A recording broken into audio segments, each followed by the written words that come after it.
un internationaliste? Une rencontre dédiée à l'exploration des enjeux majeurs qui structurent le monde contemporain. À travers les yeux de ceux qui croient à la solidarité au-delà de frontières, que signifie être internationaliste aujourd'hui? Le premier épisode de cette émission a pour but principal de mettre en lumière ma présentation, et non une présentation nomenclature, mais plutôt de mon domaine de prédilection, soit mon background en relations internationales.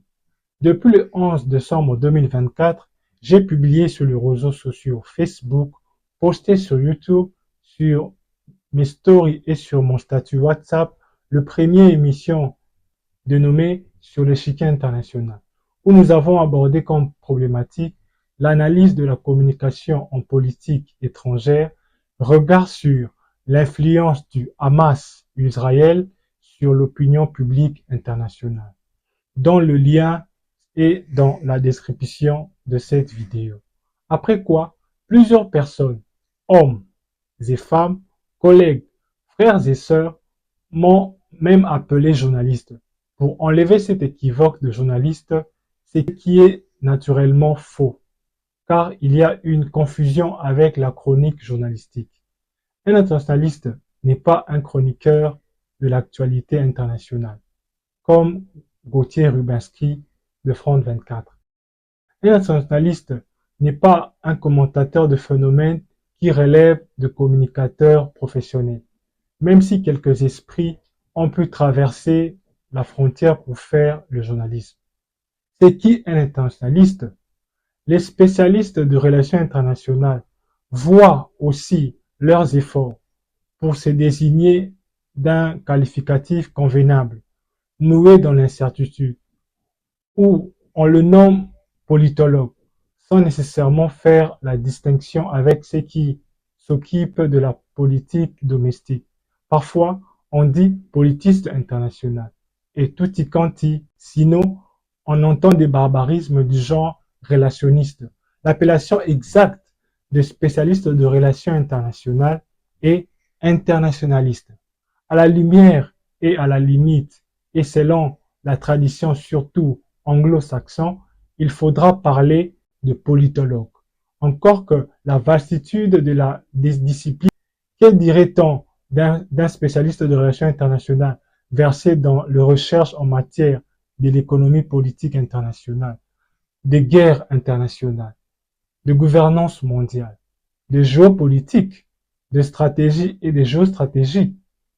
Pour ma part, un ou une internationaliste est numéro 1, celui ou celle qui saisit par la détermination les grilles d'analyse d'explication de la vie internationale ou le comportement des acteurs internationaux, les phénomènes internationaux des acteurs étatiques et non étatiques, usant de sa discipline de relations internationales et ayant conscience de l'objet de cette dernière, soit de sa discipline. Cette syntaxe explore le rôle et les compétences d'un spécialiste ou praticien de relations internationales. Voici une explication détaillée, accompagnée d'un exemple pour illustrer ce propos. Explication. Les spécialistes de relations internationales doivent être rigoureux et déterminé dans son approche. Il doit adopter une méthode scientifique et avoir des outils d'analyse spécifiques pour interpréter les dynamiques de la vie internationale. Grille d'analyse de relations internationales. Cela désigne le cadre théorique ou méthodologique qui permettent les interactions entre les acteurs internationaux, qu'ils soient étatiques, États, gouvernements ou non étatiques, ONG, multinationales, organisations criminelles, etc. Phénomènes internationaux. Ceci inclut des enjeux tels que le conflit armé, les négociations diplomatiques, les accords commerciaux ou encore les questions environnementales mondiales. Conscience de l'objet de la discipline.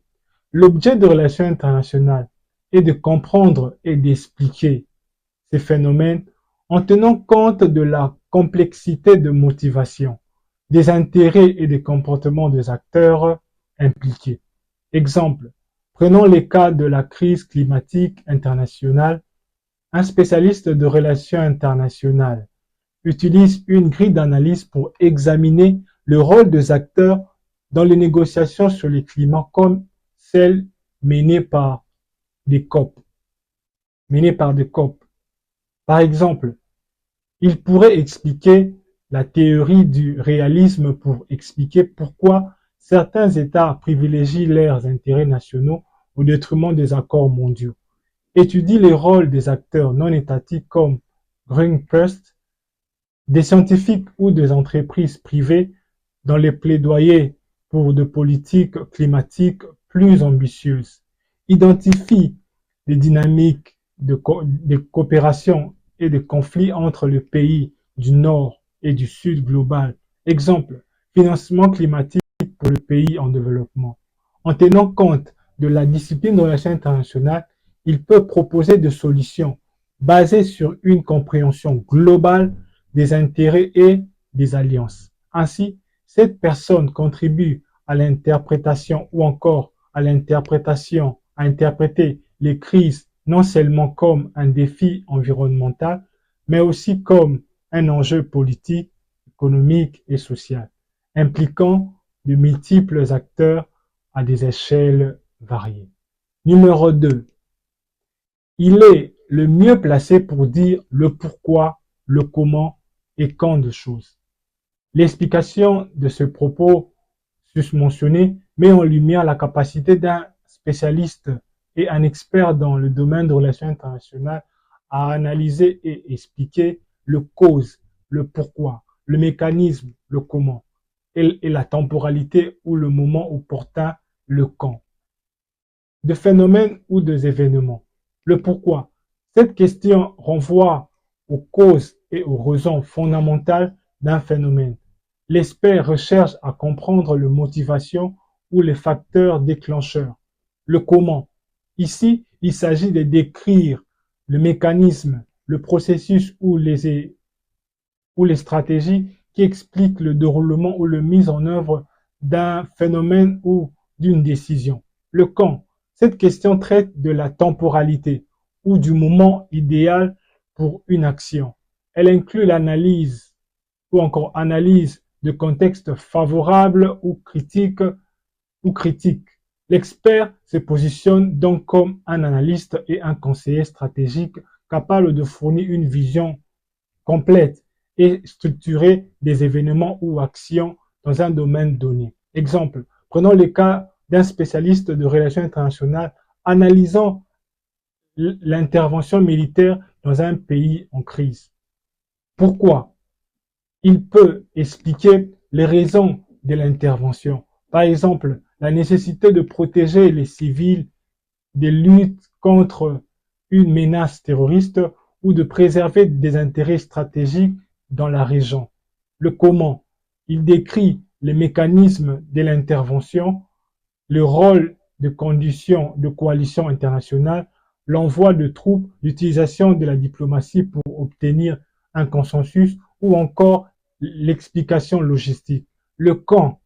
Il évaluera le moment opportun pour investir, par exemple, avant que la situation ne dégénère en génocide ou après des négociations diplomatiques infructueuses. Cet expert, grâce à ses compétences, devient un pilier clé pour éclairer